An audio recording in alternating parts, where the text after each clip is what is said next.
Hello good morning मेरे प्यारे भाई लोगों, कैसे हो आप सब लोग। आशा करता हूँ सब बढ़िया होंगे। और आप लोगों के लिए फिर से लाया हूँ उत्तराखंड से इंपॉर्टेंट क्वेश्चन जो एग्जाम में अक्सर पूछे जाते हैं। तो चलिए इन्हें सॉल्व करते हैं। तो फर्स्ट क्वेश्चन है, किसने महात्मा गांधी जी की दांडी यात्रा में भाग लिया था। किसने महात्मा गांधी जी की दांडी यात्रा में भाग लिया था। तो भैरव दत्त जोशी ने महात्मा गांधी जी की दांडी यात्रा में भाग लिया था। ठीक है दोस्त, महात्मा गांधी जी ने दांडी यात्रा की शुरुआत कब की थी, तो ये भी आपको पता होना चाहिए। 12 मार्च 1930। ठीक है, 12 मार्च 1930 को दांडी मार्च यात्रा शुरू की थी। ठीक है, और क्वेश्चन आता है बहुत बारी कि दांडी मार्च यात्रा था जो ये कब खत्म हुई, तो 6 अप्रैल को। ठीक है, 6 अप्रैल 1930 को ये खत्म हो गई थी। ठीक है दोस्त, इतना आपको पता होना चाहिए। ठीक है, नेक्स्ट क्वेश्चन है, गढ़ केसरी नाम से प्रसिद्ध स्वतंत्रता सेनानी थे। गढ़ केसरी नाम से प्रसिद्ध स्वतंत्रता सेनानी थे, तो कौन थे। अनसुईया प्रसाद बहुगुणा को गढ़ केसरी नाम से जाना जाता है। ठीक है, इंद्रमणि बडोनी जी की बात करें तो उत्तराखंड के गांधी हैं, सभी को पता होगा। ठीक है, उत्तराखंड के गांधी किसे कहा जाता है, इंद्रमणि बडोनी जी को कहा जाता है। इस बार पुलिस एग्जाम में भी पूछा गया था। ठीक है दोस्त, गुमानी पंथ अगर कहें, गुमानी पंथ किसका नाम है, तो लोक रत्न पंथ को कहा जाता है गुमानी पंथ। ठीक है दोस्त, भारत के स्वतंत्र होने के समय गढ़वाल का राजा कौन था, तो मानवेंद्र शाह था। ठीक है मेरे दोस्त, नेक्स्ट क्वेश्चन है, भारतीय राष्ट्रीय आंदोलन के दौरान गांधी जी किस स्थान पर बहुत दिनों तक रुके थे। भारतीय राष्ट्रीय आंदोलन के दौरान गांधी जी किस स्थान पर बहुत दिनों तक रुके थे, तो कौशानी में रुके थे। कौशानी कहाँ है, तो कौशानी बागेश्वर में है। ठीक है, कितने दिनों के लिए रुके थे, तो 12 दिनों के लिए रुके थे। और गांधी जी ने ही कौशानी को भारत का स्विट्जरलैंड कहा था। ठीक है दोस्त, नेक्स्ट क्वेश्चन है, टिहरी राज्य किस तिथि को उत्तर प्रदेश में सम्मिलित हुआ। टिहरी राज्य किस तिथि को उत्तर प्रदेश में सम्मिलित हुआ था, 1 अगस्त 1949 को टिहरी राज्य उत्तर प्रदेश में सम्मिलित हुआ था।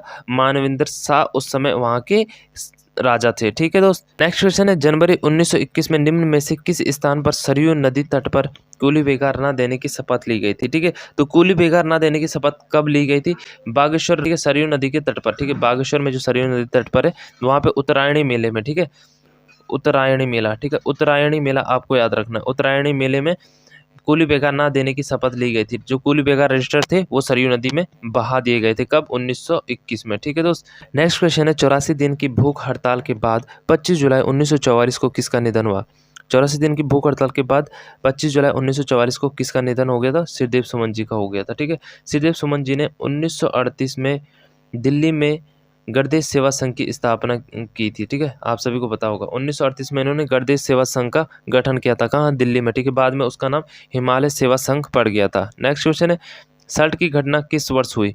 सल्ट की घटना किस वर्ष हुई, तो 5 सितंबर 1942 को सल्ट की घटना हुई थी। सल्ट कहाँ है, तो सभी को पता होगा, सल्ट अल्मोड़ा में है। ठीक है दोस्त, नेक्स्ट क्वेश्चन है, अल्मोड़ा अखबार का प्रकाशन किस वर्ष हुआ। अल्मोड़ा अखबार का प्रकाशन किस वर्ष हुआ, तो 1871 में अल्मोड़ा अखबार का प्रकाशन हुआ। 1870 में अल्मोड़ा डेविटिंग क्लब की स्थापना हुई थी। ठीक है, अल्मोड़ा डेविटिंग क्लब की स्थापना 1870 में हुई थी। बहुत बारी पूछा जाता है। ठीक है, नेक्स्ट क्वेश्चन है, महात्मा गांधी जी ने अनासक्ति योग टीका कहाँ लिखी।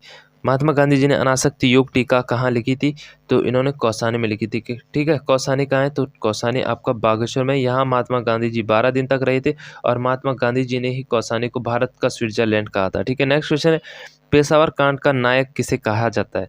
पेशावर कांड का नायक किसे कहा जाता है, तो वीर चंद्र सिंह गढ़वाली को पेशावर कांड का नायक कहा जाता है।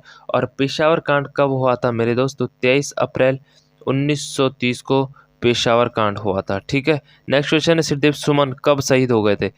श्रीदेव सुमन कब शहीद हो गए थे, तो ये 84 दिन भूख हड़ताल के बाद श्रीदेव सुमन है जो 25 जुलाई 1944 को शहीद हो गए थे। ठीक है, नेक्स्ट क्वेश्चन है, कत्यूरी राजवंश का संस्थापक कौन था, तो बसंत देव था। ठीक है, कत्यूरी राजवंश का संस्थापक कौन था, बसंत देव। नेक्स्ट क्वेश्चन है, उत्तरांचल उत्थान परिषद का गठन कब और किसने किया। उत्तरांचल उत्थान परिषद का गठन कब और किसने किया था, तो सोवन सिंह जिन्ना ने किया था। 29-30 मई 1988 को सोवन सिंह जिन्ना ने उत्तरांचल उत्थान परिषद का गठन किया था। ठीक है, नेक्स्ट क्वेश्चन है, राज्य का प्रथम स्वतंत्रता सेनानी माना जाता है। राज्य का प्रथम स्वतंत्रता सेनानी माना जाता है, तो किसे, कालू मेहरा को राज्य का प्रथम स्वतंत्रता सेनानी माना जाता है, जिन्होंने 1857 की क्रांति के दौरान क्रांतिवीर नामक गुप्त संगठन बनाया था। ठीक है दोस्त, नेक्स्ट क्वेश्चन है, गोरखिया उड़ियार स्थित है। गोरखिया उड़ियार स्थित है, तो गोरखिया उड़ियार कहाँ स्थित है, चमोली में है। ठीक है, गोरखिया उड़ियार कहाँ है, तो चमोली में है। नेक्स्ट क्वेश्चन है, उत्तरांचल राज्य निर्माण के समय केंद्र में किस पार्टी की सरकार थी। उत्तरांचल निर्माण के समय केंद्र में किस पार्टी की सरकार थी? तो राष्ट्रीय जनतांत्रिक गठबंधन की सरकार थी। ठीक है, राष्ट्रीय जनतांत्रिक गठबंधन की सरकार थी। नेक्स्ट क्वेश्चन है, गढ़वाल सर्वदलित परिषद का गठन 1928 में किया था? गढ़वाल सर्वदलित परिषद का गठन 1928 में किया था। तो किसने किया था? जयानंद भारती जी ने किया था। ठीक है, और जयानंद भारती जी ने ही डोला पालकी आंदोलन की शुरुआत की थी। ठीक है, डोला पालकी आंदोलन की शुरुआत भी किसने की थी? तो जयानंद भारती जी ने की थी। ठीक है, नेक्स्ट क्वेश्चन है, देहरादून में प्रजामंडल की स्थापना का उद्देश्य था? देहरादून में प्रजामंडल की स्थापना का उद्देश्य था क्या? कि जनता को टिहरी राज्य कुशासन से मुक्त कराना। ठीक है, जनता को टिहरी राज्य कुशासन से मुक्त कराना ही देहरादून में प्रजामंडल की स्थापना का उद्देश्य था। ठीक है, बहुत बारी क्वेश्चन पूछा जाता है कि प्रजामंडल की, टिहरी प्रजामंडल की स्थापना कहाँ की गई थी? तब आपका आंसर देहरादून होना चाहिए। ठीक है, नेक्स्ट क्वेश्चन है, निम्न राजा और उनके राजधानी किले में कौन सुमेलित है? निम्न राजा और उनके राजधानी किले में कौन सुमेलित है? ठीक है, तो कौन सुमेलित है? सबसे लास्ट वाला ऑप्शन आप यहाँ पे देख सकते हो, सोमचंद राजमूंगा किला। यहीं पर चंद वंश की स्थापना हुई थी। ठीक है, आई होप दोस्तों ये क्वेश्चन आप लोगों को क्लियर हो चुके होंगे। अगर आप चाहते हो इसी तरह से आपका रिवीजन आगे भी होता रहे तो प्लीज़ वीडियो को लाइक कीजिए, चैनल को सब्सक्राइब करना बिल्कुल मत भूलना। मैं मिलता हूँ आपको नेक्स्ट वीडियो में कुछ और इंपॉर्टेंट क्वेश्चनों के साथ। Thank you so much.